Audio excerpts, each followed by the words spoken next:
Hello students. तो देखिए हमारे पास क्वेश्चन में the given diagram exhibits the relation between the wavelength of the electromagnetic waves and the energy of photon associated with them. मतलब कि हमें question में एक फोटोन की एनर्जी और वेवलेंथ इनके बीच का ग्राफ दिया हुआ है और उसके बाद लिखा हुआ है कि the 3 points P Q R marked on the diagram में करस्पॉन्ड रिस्पेक्टिवली टू। तो P Q R 3 points mark हैं। ये तीनों पॉइंट्स किन किन चीज़ों को शो कर रहे हैं, यानी पहला पी के लिए, फिर क्यू के लिए, फिर आर के लिए। वैसे तो ग्राफ देख के पता चल ही रहा है, पर फॉर्मूला भी होता है हमारे पास फोटोन की एनर्जी का, जो कि होता है एच सी बाय लेमडा। अब देखिए एच और सी दोनों तो कांस्टेंट हैं। अगर हम सिर्फ लेमडा को देखें तो ये इन्वर्सली प्रोपोर्शनल आ रहा है, मतलब energy is inversely proportional to lambda.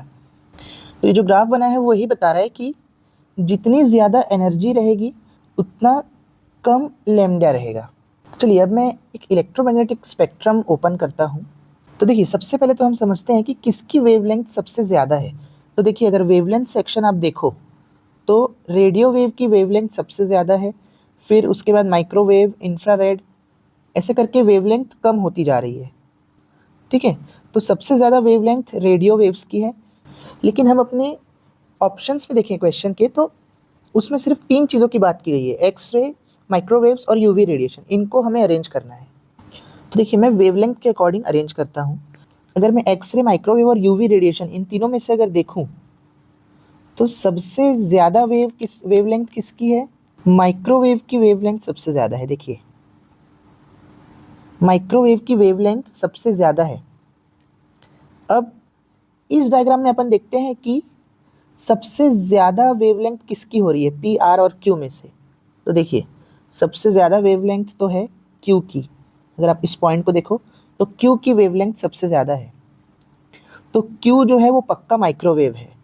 तो मैं यहाँ पे क्यू को लिख देता हूँ माइक्रोवेव। अब पी और आर अभी बचे हैं।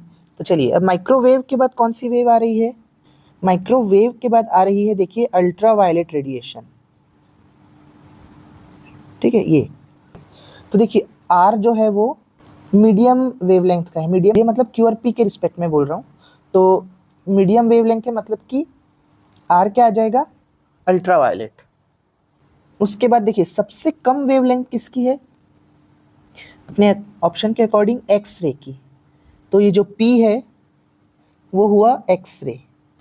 और देखो आप इन्वर्स रिलेशन को भी वेरीफाई कर सकते हो कि वेवलेंथ जितनी कम है उतनी ज़्यादा एनर्जी है। देखिए ये इस फॉर्मूले को भी देखिए, जितना ज़्यादा एनर्जी उतनी कम वेवलेंथ। तो ट्रू भी है बिल्कुल, जितनी ज़्यादा एनर्जी है देखिए उतना ही कम वेवलेंथ है। फिर इसका वेवलेंथ, और जिसकी वेवलेंथ सबसे हाई है उसकी एनर्जी सबसे कम है।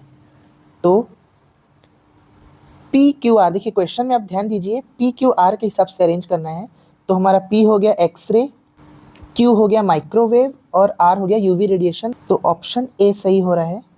तो अगर आपको ये वीडियो अच्छा लगा हो और समझ में आया हो तो वीडियो को लाइक और चैनल को सब्सक्राइब ज़रूर करें। Thank you.